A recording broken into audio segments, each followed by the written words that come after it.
Bienvenidos a Erudito, donde leer nos salva.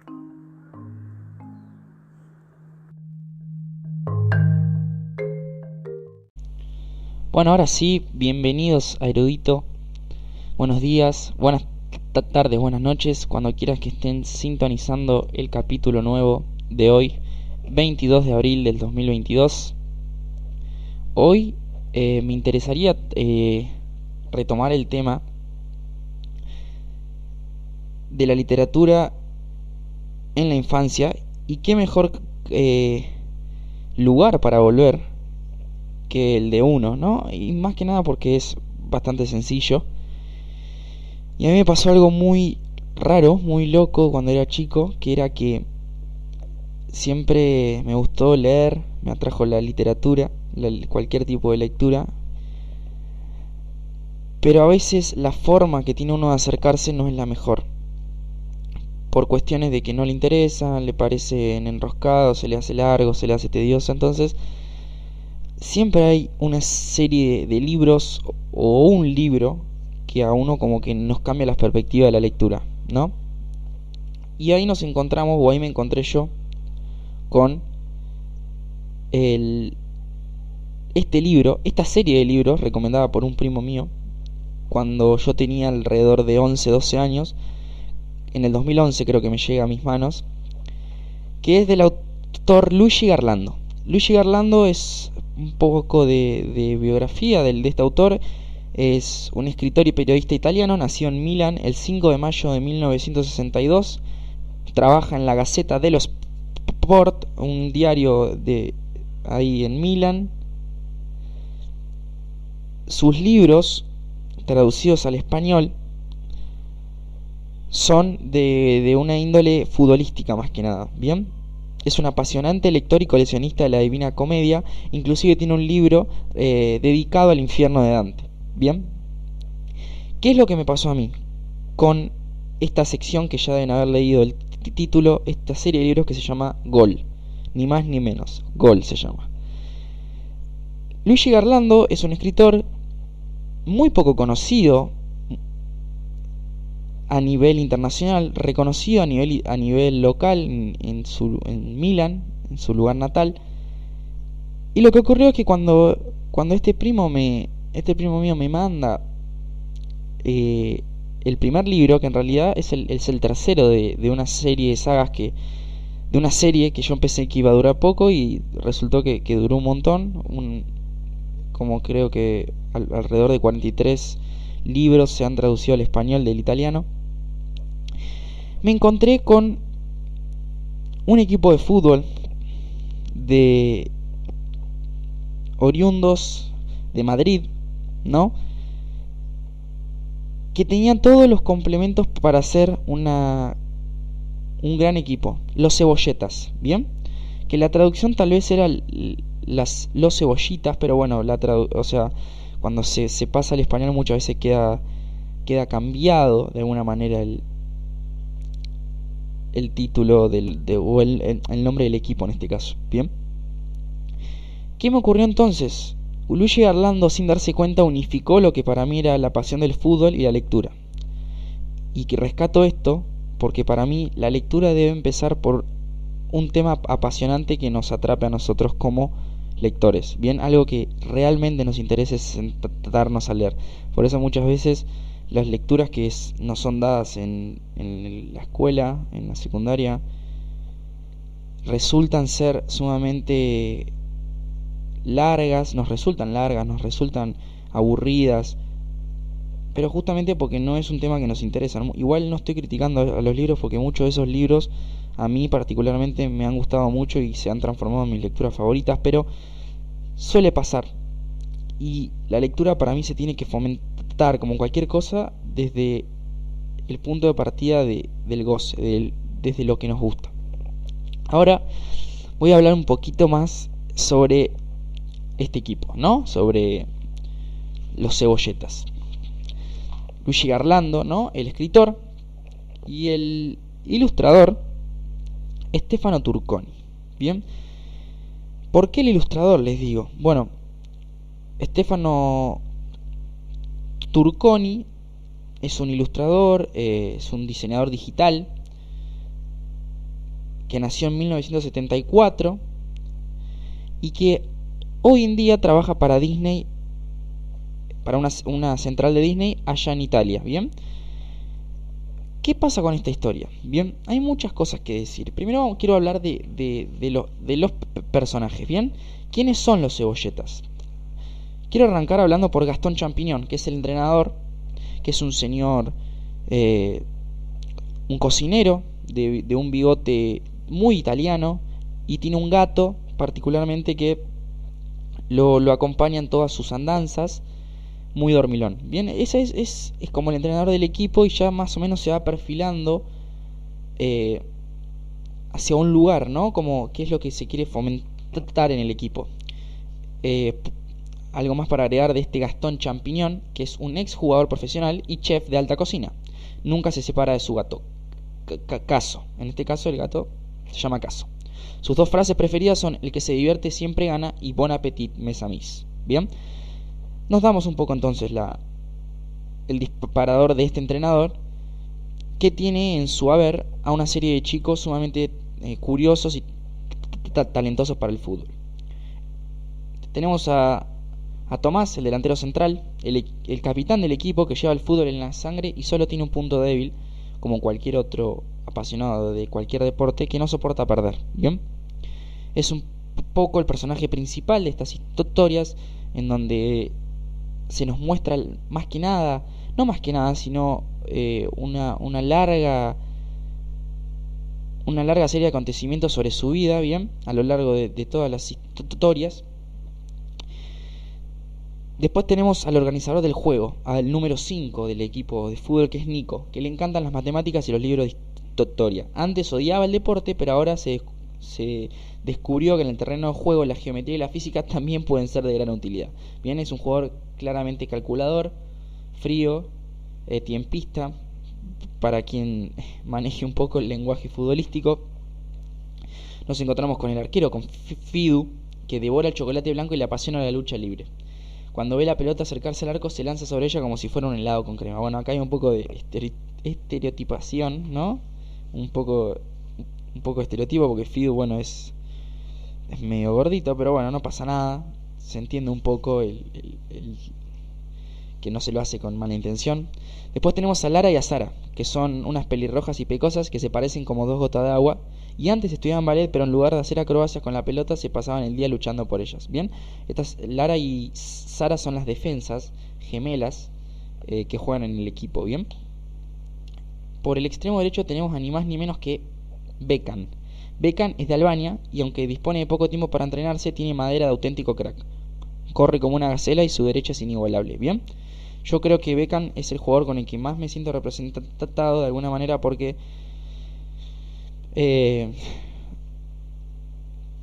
me gusta su estilo y su forma de ser. Bien, bastante simple. Después tenemos al extremo izquierdo, que es Joao. Bien, Joao es un chico de Brasil, justamente Brasil, paraíso del fútbol, y tiene un montón de primos mayores con quienes aprende samba y se entrena con la pelota. Bueno, Joao claramente es el habilidoso del equipo, ¿no? El que, como cualquier brasileño, tiene una habilidad innata en la pierna izquierda. Y tenemos a Dani, que Dani lo llaman sus amigos el espárrago, porque es un chico muy alto, y sus tres hermanos juegan al básquet, pero a él siempre se le han dado mucho los remates y los cabezazos. Bueno, bien, entonces ahí tenemos más o menos a grandes rasgos lo que es el equipo. Es un equipo de fútbol 8. Bien, y podemos ver entonces cómo se desempeñan en la cancha.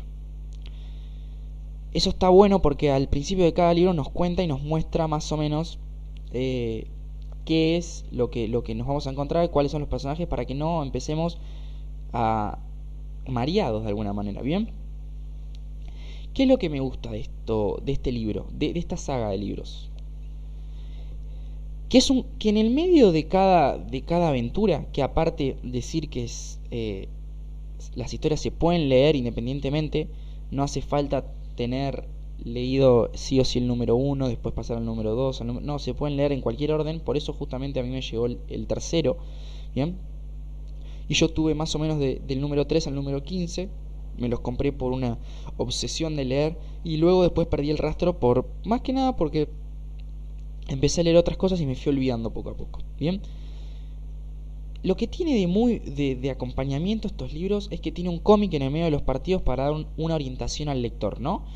Nos viene relatando tal vez un partido que nos cuesta de alguna manera imaginar, a veces una cancha, una jugada, por más específica que sea, y Stefano Turconi, junto con Luigi Garlando, nos ponen un cómic de una hoja que nos muestra, mediante dibujos, para dónde iba la acción, ¿no? Quiénes llevaban la pelota por si nos habíamos perdido. Eso me parece sumamente didáctico y sumamente importante para no perder el hilo de la historia. Bien, no deja nunca el libro como obra, nunca deja de lado, y esto es lo más importante, no se centra solamente en el aspecto futbolístico, sino que no deja de lado nunca el problema del amor, de los amigos, de la escuela, del dinero, por ejemplo, del trabajo en algunos. Siempre está dando vuelta en llegar a aquella pasión que nos condena, ¿no? Nos condena en el buen sentido, porque todo termina en el fútbol en algún punto. Y esto es lo que a mí me gustó tanto leer estas historias, que nunca se terminaba de despegar del fútbol. Y eso es lo que está buenísimo. Otra cosa que tal vez ya se dieron cuenta, hay una variedad de personajes complejos en su haber, una variedad de razas de jugadores distintos, etnias distintas, ¿no? Fomentando también en una edad, ¿no? Que se entiende que va desde los 11, 12 años, fomentando justamente la unión, que inclusive uno de sus libros, creo que el tercero o el cuarto, no recuerdo, se llama La unión hace la fuerza, ¿no? Entonces fomenta esto de la no diferenciación, que para un nene a veces es difícil de entender porque se escucha cualquier cosa y se alimenta de alguien o de algo que nos hace confundir. Y estos libros realmente sirven para unificar justamente y dejar de lado las diferencias absurdas de razas y de etnias. Otro punto muy lindo a aclarar es que recorren los lugares más emblemáticos del mundo, ¿no? Sin dejar la pasión por la pelota de lado. Recorren París, recorren Londres, van a Río de Janeiro, se dirigen a jugar a Beijing, a Tokio. Está muy bueno el recorrido constante porque los invitan a jugar un torneo, se desempeñan bien o mal, eso no importa. Siempre lo que queda de rico es la experiencia. Y como para cerrar, ¿no? Porque me parece interesante. Justamente estoy repasando uno de los libros, por eso tal vez se escucha el ruido del libro, pero hay dos o tres cosas que a medida que anotaba y que hacía el guión me quedaron muy como buenos recuerdos. Primeramente es que es una lectura muy rápida, ¿no? Como uno se engancha con la historia y va avanzando, y las 160 y pico de páginas, 160 páginas que dura el libro, se terminan haciendo cortas y uno necesita de alguna manera el próximo libro, ¿no? Es como, son autoconclusivas, son independientes, pero de alguna manera nos deja con las ganas de seguir leyendo a estos cebolletas. Lo último que me gustaría leerles, como más que nada como forma de cerrar este episodio, es el derecho de jugar al fútbol y divertirse, o en otras palabras, las reglas de Gastón Champiñón, del entrenador. A los cebolletas, Gastón Champiñón les recuerda siempre que la regla número uno es divertirse, no ganar, porque quien se divierte siempre gana.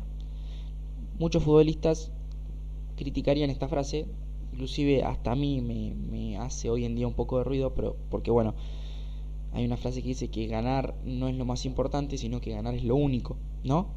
Bueno, un poco intenta chocar contra esto porque justo en una edad en donde el fútbol se empieza a transformar, y más en la Argentina, en un deporte tan vivido, tan jugado, el ganar se convierte en el único objetivo, y quien no gana es un fracaso. Entonces este libro funciona también un poco para fomentar esto de que la diversión va por adelante de la victoria. Bueno, Gastón Champiñón claramente no es el único que piensa de esa manera. En 1992, en Ginebra, se redactó la Carta de los Derechos del Niño en el Deporte.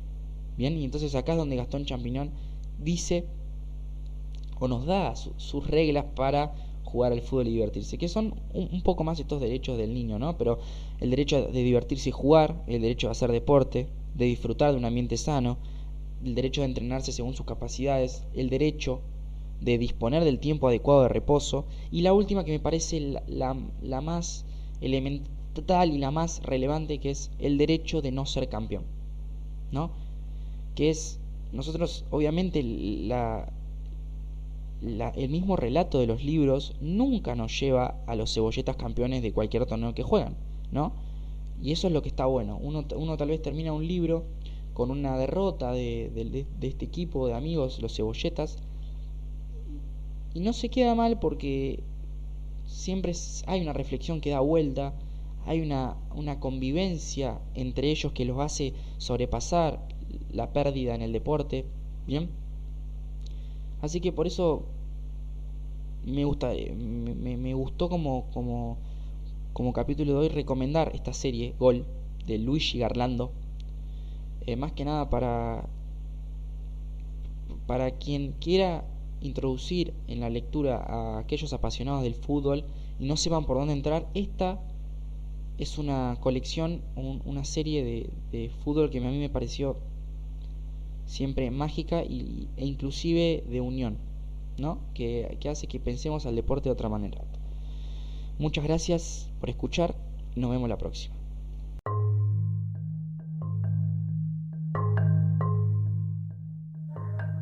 Nos pueden seguir en Instagram y en YouTube como Erudito de Rotterdam, donde leer nos salva.